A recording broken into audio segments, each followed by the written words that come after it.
Hi, this is Alex for Shiny Shiny and Tech Digest with the brand new iPod Classic. This one probably, of all the range, apart from the Shuffle, has had the least changes made to it. But, and I've got Cat's 30 gig last generation iPod here with me, it is substantially thinner. This is the 80 gig model, there's an 160 gig model as well, but the fact that 80 gigs is now thinner than the previous 30 gives you an idea of how small and light the device actually is. Now, what has actually changed on it? Well, for a start, the interface.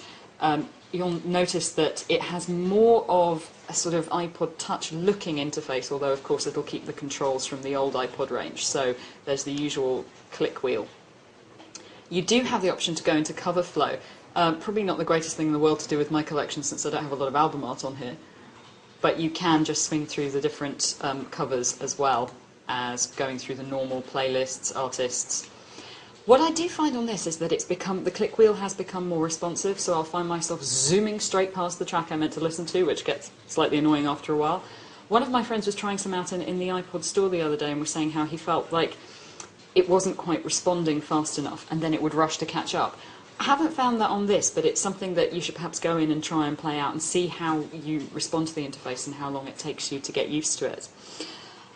If you're watching this, you probably want an iPod, so there's probably not a lot of point in going into, the downsides of using an iPod versus any other kind of MP3 player, so perhaps a bit more limited video support and things like that. If you are completely hooked on iPods, then this is a very nice one. Storage is obviously the major issue with the Classic, and also it's got a very nice 2.5-inch screen, which renders video very clearly. And I mean, obviously there are limitations to watching video on a screen of this size, but it's probably one of the most comfortable ones on which to do so.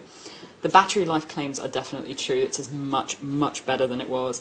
And the new kind of covers, the full metal casing, give it a much more luxury feel than some of the older, more sort of plasticky ones. It's funny how we never thought that they weren't luxury until we saw one that was better, and now we think, oh, it's plasticky, I want a new one. But yeah, not a lot of changes, but the ones that have been are definitely all for the better. So yeah, go for it.